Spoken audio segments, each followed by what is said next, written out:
Vocês perderam o vosso nível. É bom que encontrem um pedreiro. Sei da gang é o grupo.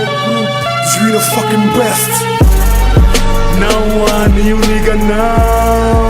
Não há nenhum niggas. Não há cá nenhum nigga, não. Não há nenhum niggas. Cadeira elétrica, CDA Gang. Domingo. Mira, Fraco, CDA Gang. Miguel tá mexendo, mais um som de Nigga 6. Um som promocional. Também feito cadeira elétrica, volume 2.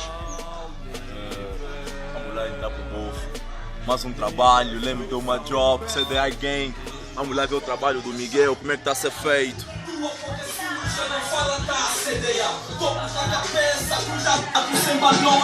What up, Miguel? Sou o Miguel, o nigga que faz os sons da CDA, mano, o bruxo que mistura os mamos. Dá aqui uma dica do mamo, Miguel, como é que tá a ser? Aqui o Miguel está aqui a fazer a música do Swayze, uma mistura, demo para metermos aí na net e whatever. E o people precisa curtir, então estamos aqui a fazer uma cena breve. Aí onde, mano, aí onde? Esse é o estúdio, mano, mete aí um pouquinho da música a rolar. Eu foge do passado como o tempo.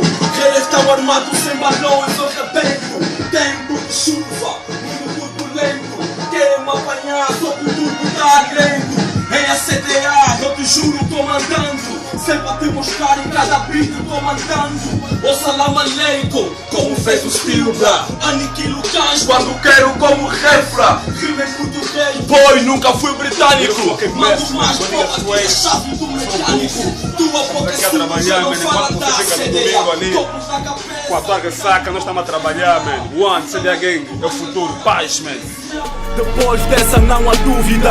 Cadeira elétrica, aquilo com rima súbita. Muita luta nessa merda, reconhece meu trabalho enquanto vejo o